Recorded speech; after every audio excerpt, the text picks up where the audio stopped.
the lane. 15, 10. Touchdown, Chargers.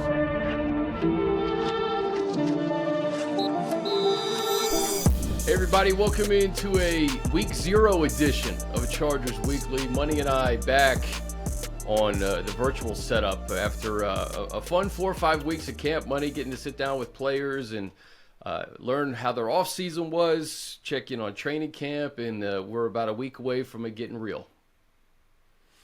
We are, and big day yesterday. Obviously, you get to know a handful of these players, and they obviously have dreams and goals, and sadly, you can't keep all 90.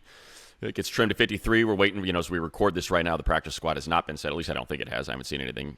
Players are still clearing waivers and all that. But, you're talking about instead of 90, when the practice squad is set, 69 guys. And it's always a bummer because there's some that really flash and you get excited about their potential. Now, there's other great stories that I know we're going to get into when it comes to the 53. And those are wonderful. But, it's always just kind of I don't want to say it's not a sad day. There's still opportunities for these guys to continue to grow and get, and realize and reach their goals.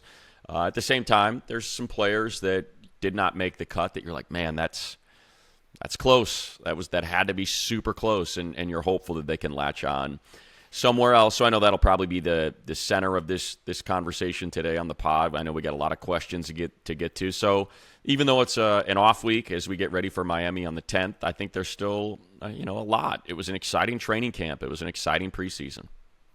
It was. A lot of questions specifically about the roster, obviously. Some Miami questions will sprinkle in. We'll really get into Miami next week. But this is like the human side of football here over the last 2 weeks. The third preseason game, I think everybody wants it to just get over with as quickly as possible. No injuries. But, for, like you said, Money, the back half of the roster, that's their Super Bowl. I mean, that's their last chance to make an impression for either the Chargers or the 31 other teams in the NFL, and a lot of these NFL dreams are over now.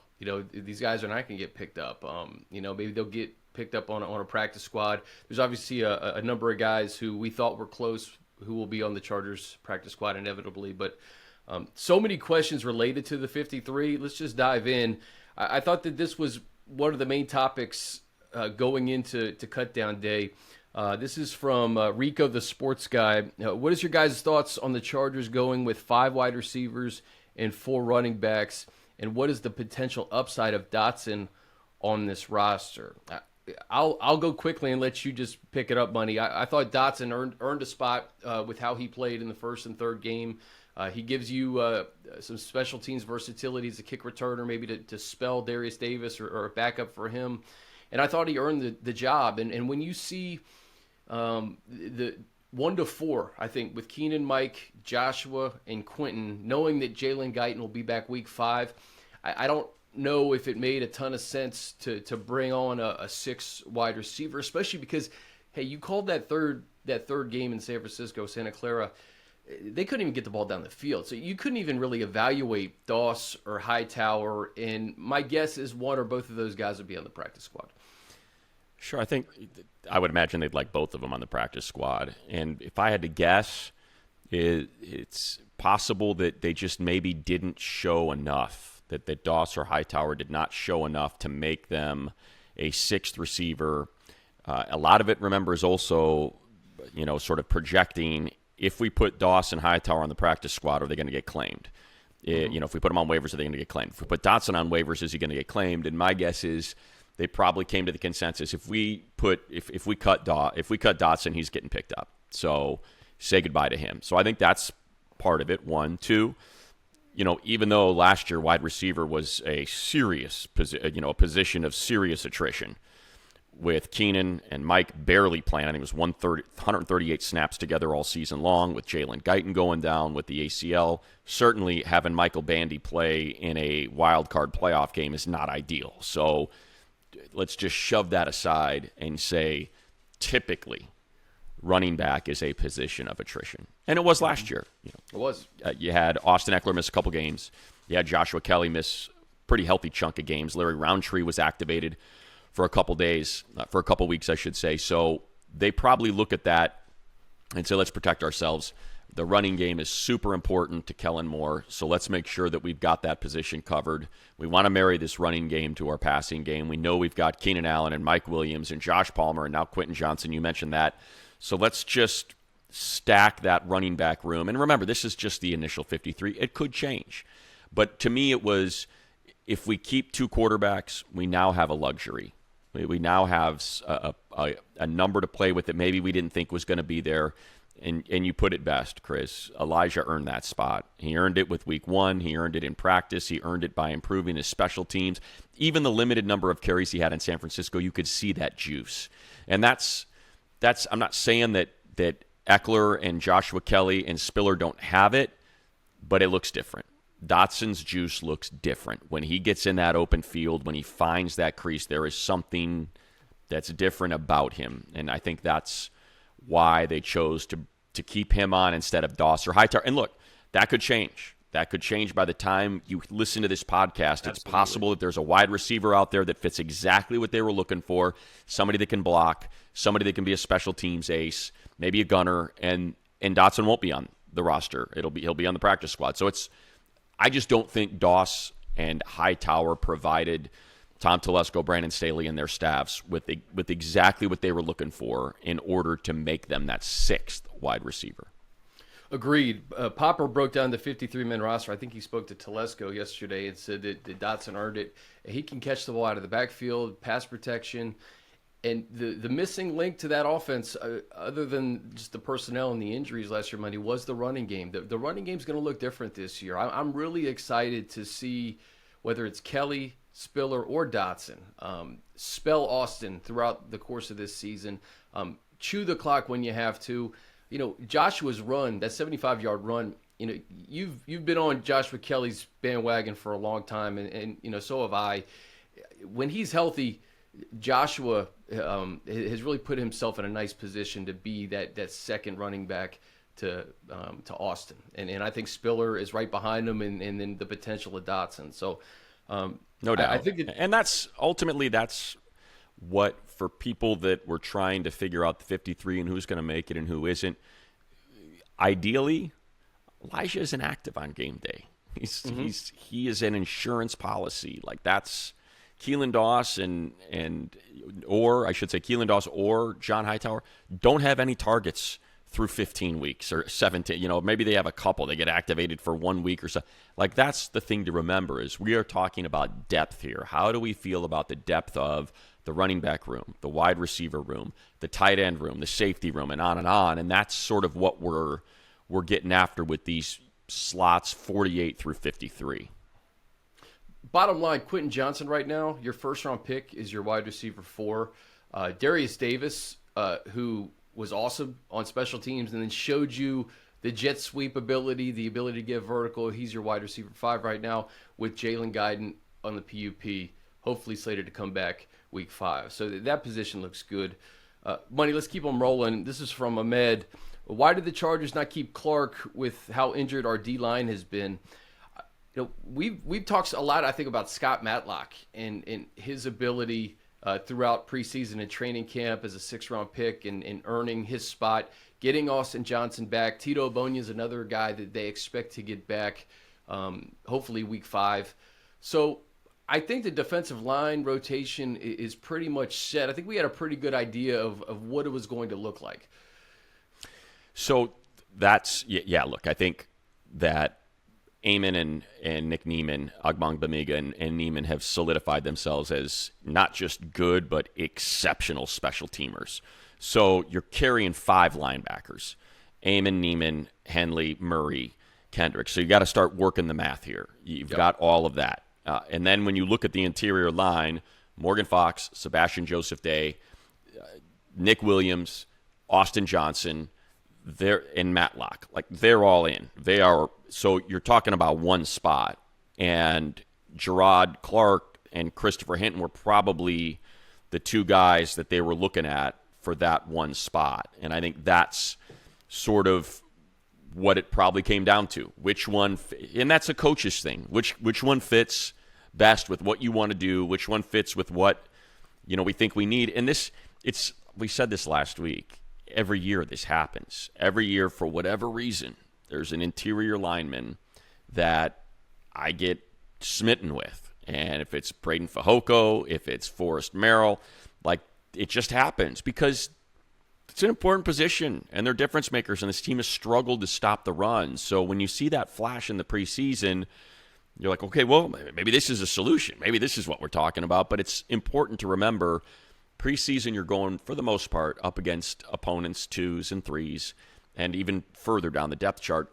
In practice every day, they're going up against some really good players, and the coaches have an opportunity to evaluate practice, which we typically don't. And so that's sort of something to always keep in mind, that we don't know how Hinton performed versus Clark in practice and all those reps that we didn't see, and also just how he fits in perhaps a little bit better than, as I'm just kind of pulling up the measurables. So he is 6'4", 310. He's a much longer player than Clark is. So I think it's important to kind of remember that as well. Let's keep these rolling. This is from Steven Gillard. How do you guys feel about Stick being the only quarterback on the roster? Is there a quarterback that was cut you think would be a better fit as Herbert's backup? So no Max Duggan. Max Duggan hopefully will get signed back to the practice squad. Your mind kind of wanders a little bit when you see someone like Will Grier out there, who I think got picked up by the Bengals in their practice squad. The relationship with Kellen Moore and Nussmeier, and I think Nuss had him in college too, if I'm not mistaken. So that was a name that I saw out there. I'm like, oh, that could make sense as somebody to add to your quarterback room. Easton's preseason, I think, was a little incomplete. Obviously started really well in that first preseason game. Had some trouble in week 2, and he's got the wheels. I don't know. What do you think about just having 2 guys in your quarterback room right now? It was a celebration for me. I have no interest in the Chargers carrying a third quarterback and not using that roster spot on a depth piece that may come into play. You get down to your third quarterback on this team, and you're in real trouble. We know how important Justin Herbert is to what this team wants to accomplish this year and any year, and that's win a Super Bowl. And if he's not out there, it's going to be awfully hard to do that. So the most important role for me is not if Herbert goes down, can the Chargers still win the Super Bowl? I think we know the answer to that. It's going to be damn near impossible. It's going to be very hard to do that. So how does the backup quarterback support the starter? That is priority number 1, 2, 3, 4, and 5. And Easton is an incredibly smart individual. Incredibly. He sees things like this. Just watch when Herbert goes to the sideline, and you'll see he and Easton huddling and going over that Microsoft Surface tablet. So that's number 1. 2, I do think he showed enough. I think there's things that he can do as a backup with his athleticism, with his running ability, with Kellen Moore's creativity, that it's not going to look like it does with Herbert, but we can get by. We're going to run a lot of RPOs. We're going to run a lot of read option, and we're going to try to lean on this what we hope is an exceptional defense, special teams, great running backs, and piece this thing together. Look, this is going to come out the wrong way, but whatever. To me, Chase Daniel was a waste. It was a complete waste. If Joe Lombardi's not good enough to be a coach and he needs a quarterback to somehow be an intermediary between he and Justin Herbert, and every time Chase gets on the field, you're like, what are we doing? To me, that's – and I get it. It's something that some coaches, that's what they want. They want their backup quarterback to be an extension of them. And I got nothing against Chase. Guy made $40 million doing it. Good for him. That's fine. But to me, no. We saw it in that one series that Chase went in. It was an abject failure. It was a complete disaster when he had to go out there, and I just assumed they were going to run it into the center of the line a few times. Instead, Lombardi looked like he wanted to flex a little bit and be like, oh, you want to come at me for having Chase watch this? The guy damn near threw 2 interceptions, and it was just a disaster. So, to me, yeah, Easton's. I saw some people asking about McCoy and all. I'm like, you don't need a 37-year-old guy out there in your quarterback room. Keep Easton. He's plenty good. He knows this system. Herbert loves him. Very similar to Phillip with Kellen Clemens. Yeah, Phillip's going to play. Phillip's going to play every snap. And Kellen is a smart quarterback, a great backup, someone who Phillip has implicit trust in, and every time he comes to that sideline, he wants to hear what Kellen saw and maybe what he might have missed. And those two work together really well. And so that's what I feel like Herbert has with Easton Stick right now. And the bonus is I would be confident that he could go out there and win a quarter, that he could go out there and win a week if need be. Anything more than that, you're fooling yourself. So the number one priority, like you said, is the relationship between QB1 and the backup. And Easton and Justin are super tight, and Easton's super smart.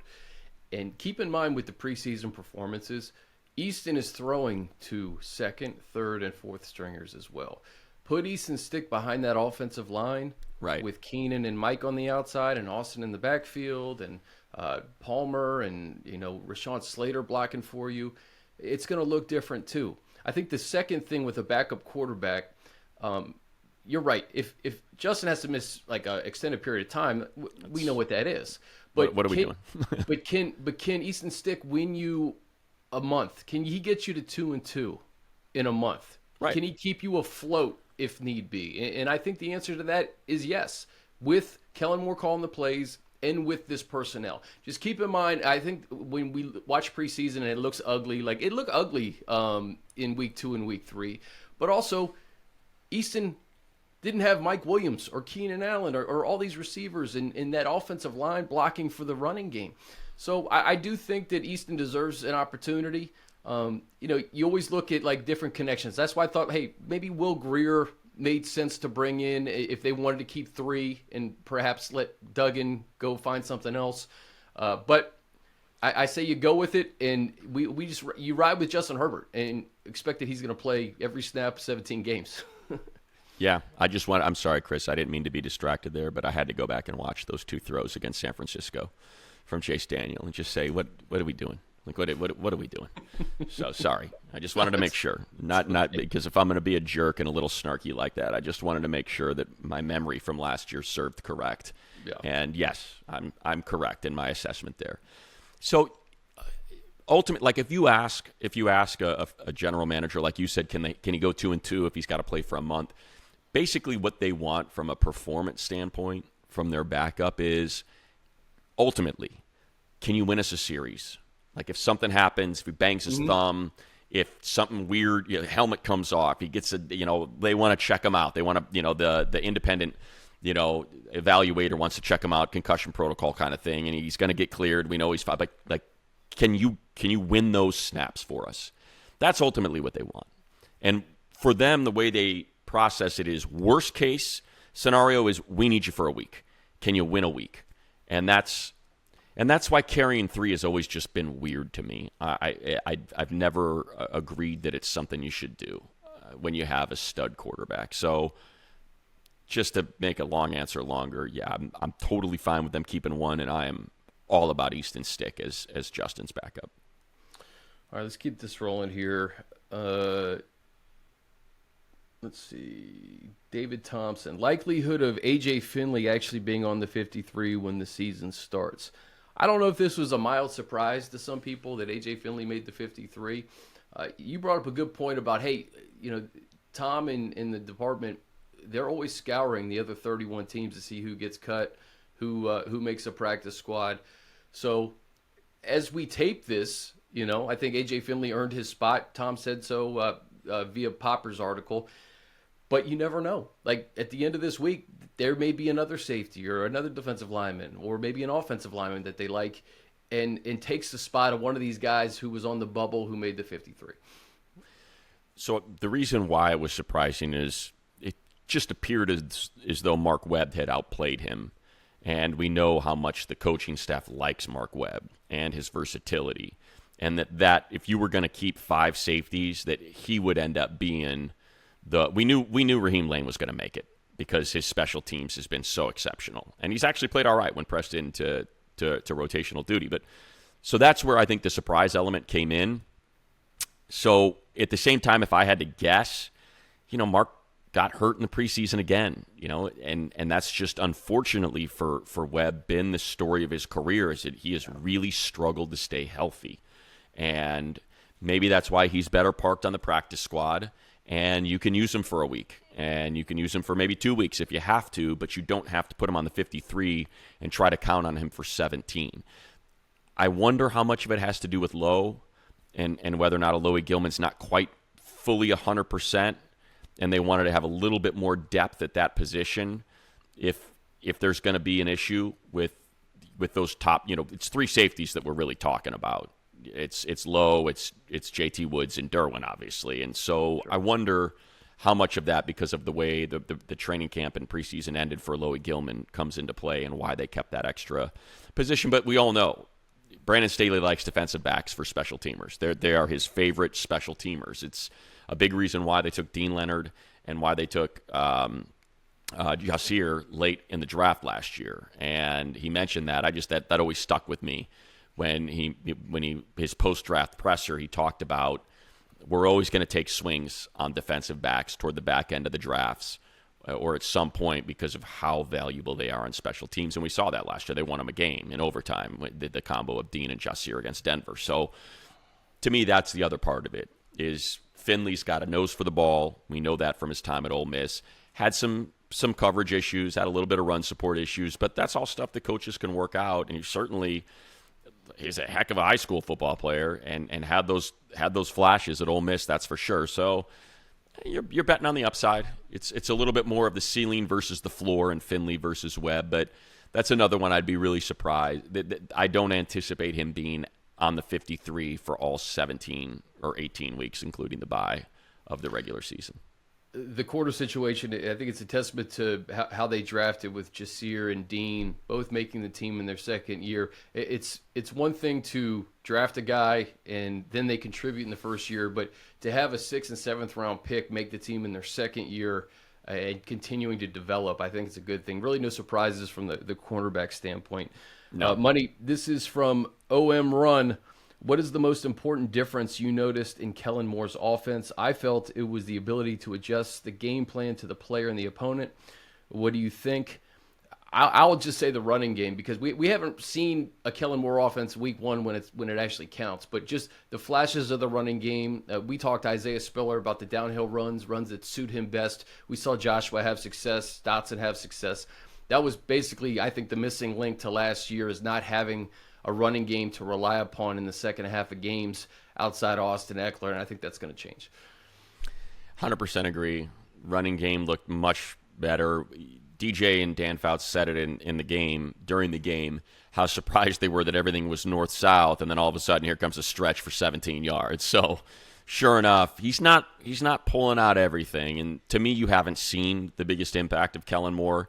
Now, what perhaps if you're a weirdo and you consume everything, then you read the 2 articles, one from Peter King and one from Lindsey Theory, about this whole pace and space and the meetings that they had with Steve Kerr and the idea that Justin Herbert is like Steph Curry, and can we apply principles of what created a dynasty up in San Francisco and Oakland down here in Los Angeles. And much of that they talked about was tempo, and that's something that we've talked about when Kellen was hired. That was always impressive about Dallas, is you did not know when they were going to snap the ball. They did not always wait until 3 seconds on the play clock or when the play clock was at 0. Sometimes they're snapping the ball at 22 seconds. Sometimes they're running with crazy tempo.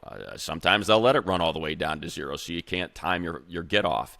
But I think with this roster, just the quotes, the way I interpret the quotes from Kellen Moore in those interviews and from Brandon Staley in those long form pieces from Peter and Lindsey, it sounds like this thing's going to move. Like, it's really going to move. And they're going to hit the gas, and it's going to stay there. And that RPM line is going to be in the red for stretches of games, because they think they've got a roster full of very intelligent players, and they can put a lot on them. And they're talking about Justin with a couple check with me's, with maybe 4 or 5 plays. You don't have to huddle. You got, choice routes all over the place for Ekeler, for Keenan, for Mike.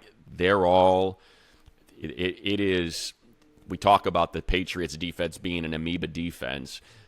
To me, it's going to be tempo. It's going to be amoeba. It's going to be constantly changing, and it's going to keep – that's the goal, is to keep defenses on their heels and take advantage of arguably the most physically gifted quarterback in the league, combining with a guy that won the academic Heisman and can process as quickly as some of the best, and see if in fact this, Justin Herbert can end up being the best quarterback in the league by the time this season is over. You just look at the personnel entering week one at the wide receiver position specifically, and just what an upgrade it is with Palmer a year wiser, and Quentin Johnson and Darius Davis, and we know about Keenan and Mike. This next question is about the tight ends from Bull Moose.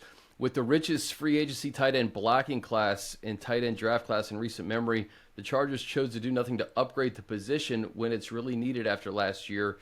Why? And it's the crying emoji.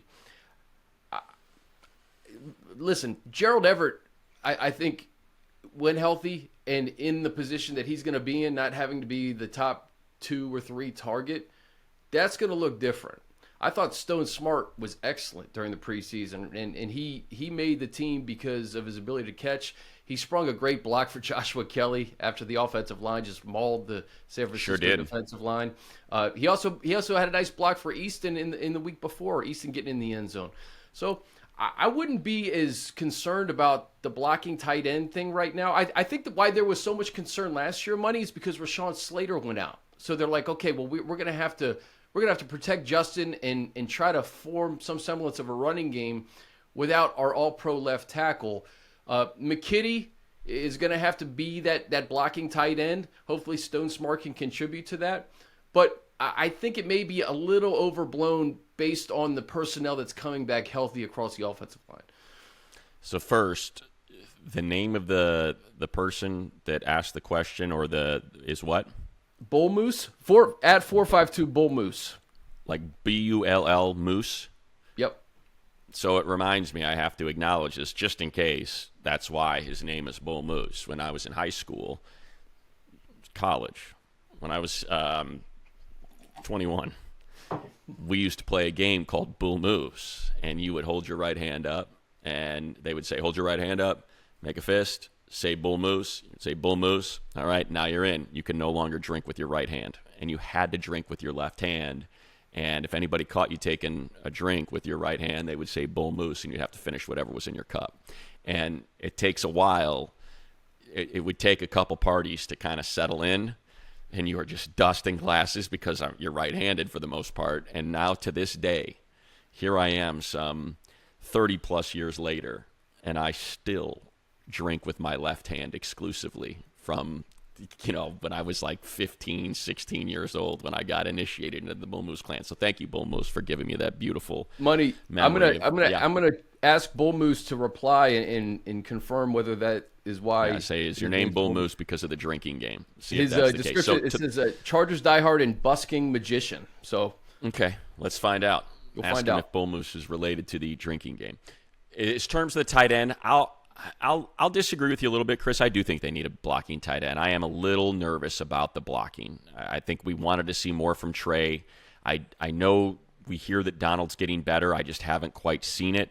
Gerald Everett's he's just not going to block. That's not what he does, but he's exceptional at beating man coverage as a tight end. He just does. He wins, and that's so important on third downs. I don't think Gerald gets nearly the credit he deserves for what he's able to do at that position. He is so good. If you guard him with if you're just man up, single defender, he's going to beat him. He's going to be open, and I think that is so valuable. So let's not pretend like they don't have assets in that tight end room. I'll second and echo exactly what you said about Stone Smartt. I knew he was going to make the team. I had no doubt in my mind that he was going to make the team. He is, for someone that played, remember, this is someone that played quarterback at Riverside City, won the MVP, won the championship, tried to play quarterback at an FCS coach, just didn't happen, converts to wide receiver, then all of a sudden becomes a tight end. This is someone that's played tight end for like 2-3 years. He's just starting to figure it out, and you just see how quickly it's coming to him. He's an incredible athlete. He makes some ridiculous catches. And the thing that jumped out, you mentioned the blocks. The blocking was great in the San Francisco game. He had a couple key ones. But more than that, what I've seen and I think is important for his development is the contact. he absorbs crazy shots. Like, that guy is getting blown up, and that ball is not coming out. He holds on to it, and that's what's going to happen as a tight end. You're in the middle of the field. You're going to take some shots.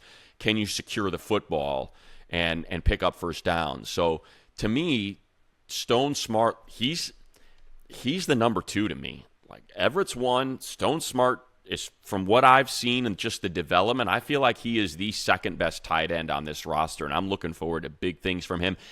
If there was a big tight end out there that would be a reliable tight end, not just a block, but someone that can catch a few passes as well, I'd be very surprised if the Chargers didn't put in a claim and maybe swap out one of those guys for that. They've got so many pass-catching weapons. They're so stacked in pass catchers. I do think they need a little bit more of a thumper, someone that can really clean somebody out. Just the idea of putting a badass blocking tight end next to Slater, who's got Zion on the inside and Lindsley there, and just those 4 bodies coming at you as a wall, like, that's exciting to me. Or someone that's pulling and, right before the snap, here's some big old tight end in motion running towards Slater, and now he's cleaning somebody out that's trying to creep up on the line of scrimmage. I do think I think that they're missing that. Just plain and simple. It has not quite developed for any of Donald Parham, Trey McKitty have not developed that skill at an NFL level. We go to one road game a year. We're going to Lambeau in November as a bucket list. Any tips? Didn't you have a bar? For Chad? Yeah, I Davis? wish I could remember the name of it. It's a giant bar, though. You can't miss it. It's got an outdoor patio, or it's got an outdoor area, not a patio. It's gigantic. It's encircled by kind of like one of those wooden planked fences. You know what? Stop. He's bringing four little kids and a wife, so maybe it's not the best place for Chad to take the 4 little kids. Yeah, I can't remember where I stayed. It was, kind of one of those family-friendly, breakfast is free, indoor pool, whole place smells like chlorine kind of joint, whatever it was. Can't remember the name of it now, but like I said, I called games in Green Bay probably 5-6 times when I was doing national radio, and you can't beat it. Just the people are the best. Get there early, walk around. I've talked about it. Watching people play Ultimate on the lawn of a funeral home and an AC/DC cover band on the front porch of a Catholic church. You can't beat that. Like, it's hilarious. And so get there early. Make sure, and by the way, make sure you get to Lambeau early because they obviously have the museum in there. So you want to make sure you get there and take advantage of that as well. Don't get there too close to the game. Get there a couple hours early so you can really, A, walk the whole neighborhoods, and B, make sure you get into Lambeau and check out the museum and everything there. Which player are you each most upset about missing the initial 53? Money, what do you think? So let's see, because I put together what I think is going to be the practice squad. So, how about the Zach Bailey, Brendan Hymas decision? That was surprising. Yeah. To me, I thought Bailey outplayed him in the preseason. I thought Bailey had some really good snaps. I can't imagine he doesn't get claimed. Offensive linemen are at such a premium. Yeah. At the same time, we say it. You have Foster Sorrell that made it as the tackle, and you've got positional versatility with McFadden. Hymas, because he has the center flexibility, I guess, to have a third-string center out there, and he did play tackle at Nebraska, so I was surprised. But, again, you're talking about the 9th offensive lineman, so hopefully it doesn't come to that. I think if I had to pick one, it would it'd probably be Gerard Clark. I really thought, again, I thought he had a lot of those hockey assists, as I like to call them. He's not getting credit necessarily for the tackle or for the sack, but it's his push and his collapsing the pocket that led to a Okoye sack, that led to Henley's sack, that led to Tuipulotu's sack. He was a big part of those. And for him to be a rookie, to have, he's listed 6'3", 330. I've joked about it. He's 360. He's 350, 360. And to be able to move the way he does is impressive. So that's one that I thought maybe had a shot to make it. I'm not upset about any of these guys not making it. I thought Keelan Doss had a great training camp. He's got super sure hands, which you love to see. You know the guy's going to catch it if you throw it in his direction. Terrell Bynum had a really nice camp, the receiver out of SC. To me, the one name that I really wanted to make it, and it was no secret here, but it was Elijah Dotson. I wanted to see him make it. I wanted to see him rewarded for what was a great camp. Not to mention it was somebody that we kind of had tabbed early on as being excited about. So selfishly, confirmation bias. Like to see him make it, but I thought he was the one wild card of all of them that really deserved it. So for me, I'm super stoked on how the 53 turned out. Money, two more. This is from Karis Bowling. What are your thoughts on how the Chargers defense can limit the Dolphins? We're going to really dig into this next week, but I would say just fire up Sunday Night Football last year, and that would be the blueprint. Yeah, it'll be similar. Keep him in front of you. You know, you had Josh Sear in the slot on Waddle almost that whole game, and just jam him, disrupt the timing, they certainly took Tua out of his comfort zone, and remember, they did it without Joey Bosa. So in this game, you're going to have Joey Bosa out there along with Khalil Mack. I think it will look very similar to what we saw last year, and that is you just can't let them get behind you. It'll be you're going to have to beat us with 12 play drives to score. You know, it was a fluke play that Tyreek Hill scored on. Otherwise, the offense had nothing going in that game. You know, it was the fumble that was like a fumble Ruski that he was able to just pull out of the pile when no one was paying attention and took all the way. But other than that, they did a great job of keeping their linebackers a little bit deeper and just pressing guys on the line, saying we're going to knock off your rhythm, and here's our second wave of defense, and then we're going to have another wave of defense behind that. You know, our two shell safety high, you know, that keeps another level of security in front of them, and it worked exceptionally, worked to a T. So I think it'll be very similar. Now the question will be, does Mike McDaniel, instead of taking the cheese, which the Chargers have been very fortunate in the past, where you face teams that have exceptional running games, and for the coordinators that can't help themselves. Yeah. It's weird. They don't understand that you're going to get credit for just running the ball. They're going to say, hey, way to go. I think it was Marty Mornhinweg in Baltimore, if I remember right. I think he was the OC when you had, I can't remember if it was, I think it was Gus Edwards at that point and Lamar Jackson, and he comes out throwing the football all over the place in that wild card game, and it's like, is he really going to do this?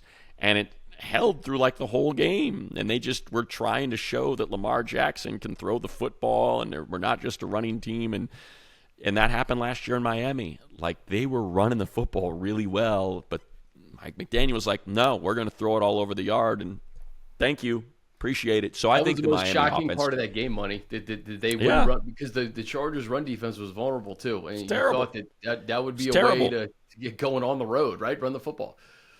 Yeah. So I think the Miami offense will look different this year than it did last year. They're going to try to attack with the run, but it's going to the Chargers' run defense is going to be so different because Joey's out there and because you do have depth now on that interior defensive line. It looks like Austin Johnson's going to be ready to play. So you're going to have your starting front four of Bash and Johnson and Bosa and Mack, and behind him now you're going to have Eric Kendricks. You're going to have Derwin up on that line. So it's going to look different. Is what I should say. That I think Brandon Staley's scheme is the same, but Mike McDaniel's probably going to run the ball a lot more.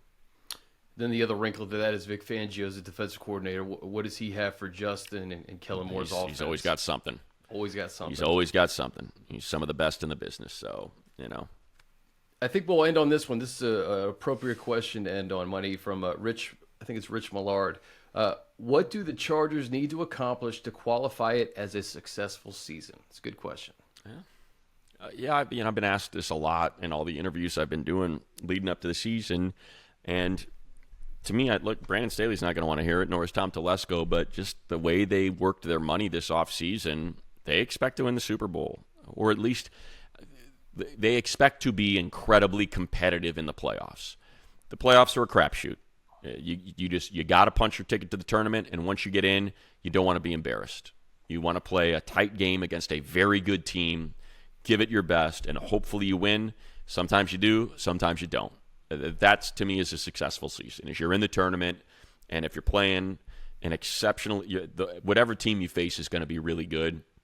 And if you win or lose, you play your best football, and sometimes you just got to tip your cap to the other team because they had a better day than you. But the way the Spanos has moved money around, and they didn't cut anybody. When we thought they were going to cut Keenan Allen, they might have to cut Khalil Mack, that they might, that Mike Williams might get traded. Like, think of all the speculation we had prior to the summer because we knew Justin Herbert was going to be getting $250 million, and we're like, well, they're going to have to remake this roster. There's going to have to be some sacrifice, and it's probably going to be Keenan Allen. No, they pushed that money to next year, which signals we think we can win this year. We're willing to take one more crack at it. We've shoved all this Bosa, Mike Williams, Keenan Allen, tens of millions of dollars into next year when we'll have to pay that bill. But for this year, we're keeping them together, and we're going to make a run at this. So it's the whole thing is what they're thinking. Yeah. To me, I measure success by winning the division, or at least winning a bunch of games in a very competitive division that you end up maybe getting the number one wild card because you're playing in the toughest division or have one of the toughest teams in your division, that kind of thing, and then acquitting yourself exceptionally in the postseason, win or lose.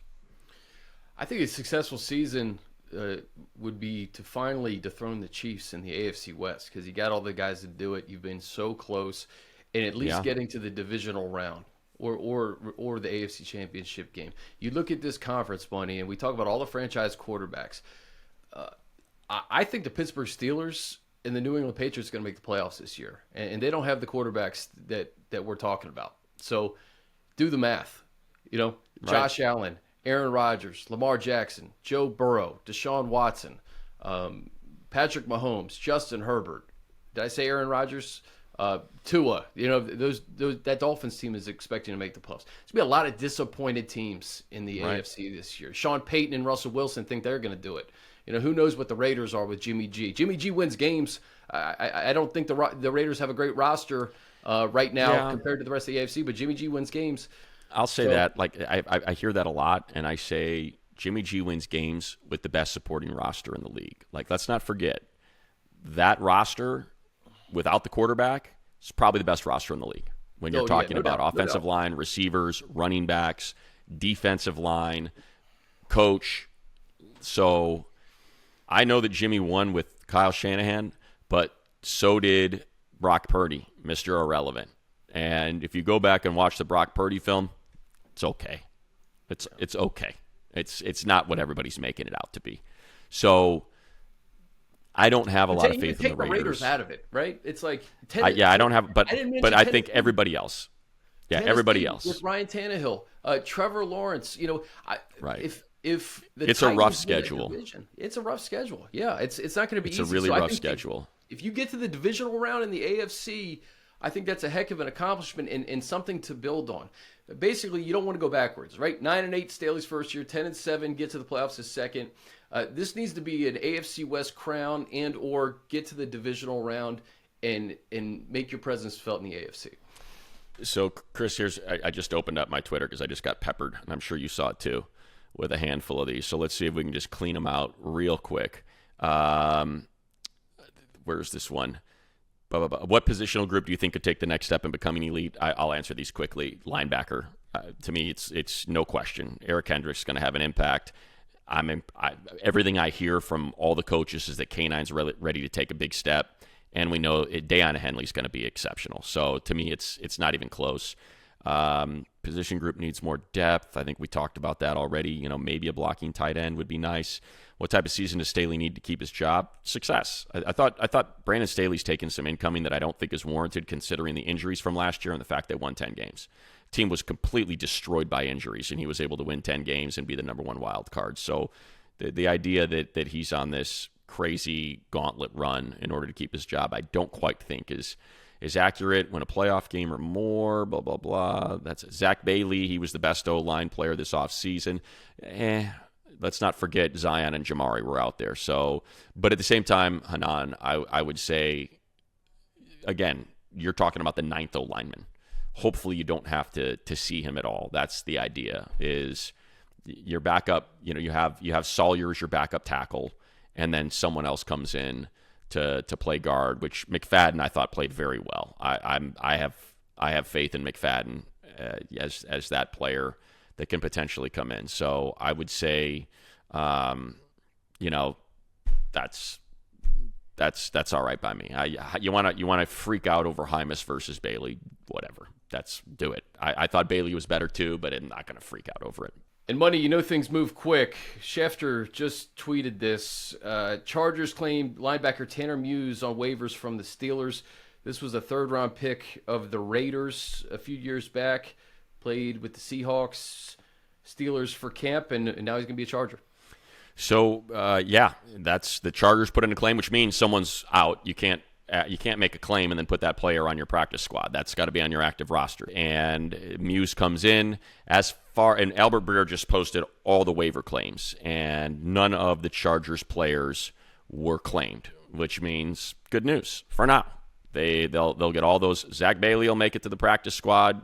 Going back to that conversation we just had a second ago, both receivers, Keelan Doss, Hightower, all the things that, Gerard Clark, the players that were asked about. How could this guy not make it? Well, they all made it. They're going to be on the practice squad, and likely A.J. Finley would be my guess, will join them in place of Tanner Muse. So there you go. We went about an hour talking about the 53-man roster, getting ready for week one. I can't wait. Year 7 of Chargers Weekly, and it hasn't been better the last couple of years having Money a part of this. So I can't wait for another season with you, man. Dolphins on deck. Yep. Looking forward to it, brother. All right, guys. For Money, I'm Chris. This has been Chargers Weekly. We'll see you next week.